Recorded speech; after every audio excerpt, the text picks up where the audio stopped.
Hello കൂട്ടുകാരെ, പെട്ടെന്ന് തന്നെ തയ്യാറാക്കാൻ പറ്റുന്ന മുട്ട തിളപ്പിച്ചതിൻ്റെ ഒരു റെസിപ്പിയുമായാണ് ഞാൻ വന്നിരിക്കുന്നത്. ഒരു 3 സ്പൂൺ വെളിച്ചെണ്ണ ഒഴിച്ചു കൊടുക്കുന്നുണ്ട്. ഒരു അര സ്പൂൺ കടുകിട്ട് നന്നായി പൊട്ടി വന്ന ശേഷം ഒരു തണ്ട് കറിവേപ്പിലയും കൂടി ഇട്ട് കൊടുക്കുന്നുണ്ട്.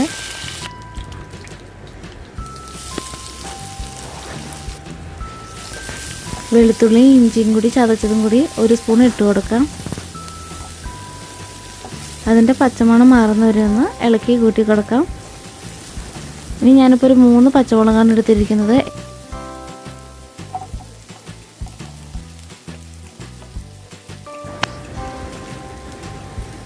ഞാൻ ഒരു വലിയ സവോളയാണ് എടുത്തിരിക്കുന്നത്. പിന്നെ 2 ചെറിയ തക്കാളി എടുത്തിട്ടുണ്ട്. ചെറിയ കഷ്ണങ്ങളായിട്ട് അരിഞ്ഞതാണ്. അതും കൂടി ഒന്ന് ഇട്ട് കൊടുക്കാം.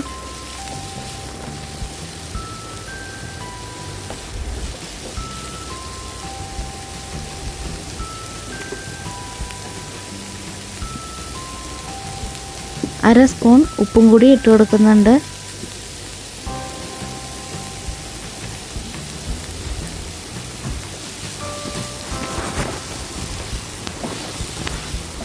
ഉപ്പൊക്കെ ഇട്ട് കൊടുത്തിട്ട് നന്നായിട്ടൊന്ന് ഇളക്കിയെടുക്കാം.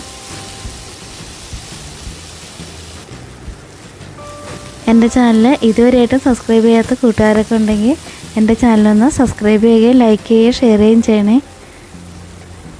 ഇപ്പോൾ നന്നായിട്ടൊന്ന് കളറൊക്കെ മാറി ഒന്ന് വാടി വന്നിട്ടുണ്ട്. ഇനി നമുക്ക് പൊടികളെല്ലാം ഇട്ട് കൊടുക്കാം. അര സ്പൂൺ മഞ്ഞൾപ്പൊടി,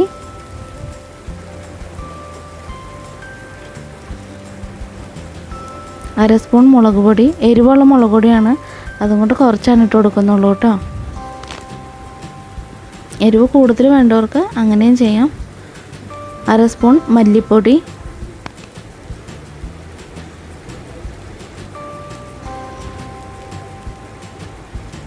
അര സ്പൂൺ ചിക്കൻ മസാലയും കൂടി ഇട്ട് കൊടുക്കുന്നുണ്ട്.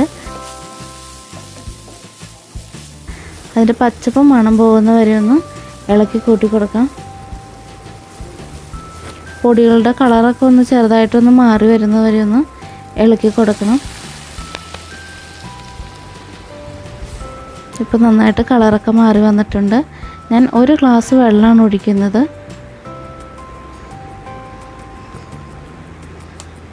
ഇപ്പോൾ ഇച്ചിരി വെള്ളം കൂടുതലുള്ള പോലെ നമുക്ക് തോന്നും. പക്ഷെ നമ്മൾ മുട്ടയൊക്കെ പൊട്ടിച്ച് ഒഴിക്കാൻ നേരത്ത് തിളച്ചൊക്കെ വന്നു കഴിഞ്ഞപ്പോൾ കുറുകി വന്നോളൂ. നമ്മൾ മുട്ടയൊക്കെ എടുക്കാൻ നേരത്ത് കഴുകിയിട്ട് വേണം കേട്ടോ മുട്ടയൊക്കെ എടുക്കാൻ. അല്ലെങ്കിൽ നമ്മൾ മുട്ട ഡയറക്റ്റ് ഇങ്ങനെ പൊട്ടിച്ചിരുന്ന സമയത്ത് അതിൻ്റെ തോടൊക്കെ ചാടിയിട്ടുണ്ടെങ്കിൽ അഴുക്കുണ്ടെങ്കിൽ അത് നമ്മുടെ കറിയിലൊക്കെ ആവും. അങ്ങനെ പറ്റാത്തൊരു പാത്രത്തിലേക്ക് മുട്ട പൊട്ടിച്ചിട്ടിട്ടാണെങ്കിലും ഒഴിച്ച് ഓരോന്ന് വിധം ഒഴിച്ചു കൊടുത്താൽ മതി.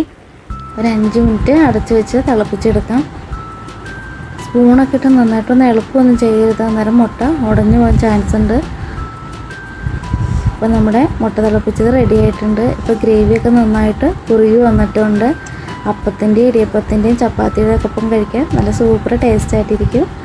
ഇതെല്ലാവരും ഒന്ന് ട്രൈ ചെയ്ത് നോക്കണം കേട്ടോ. Thank you.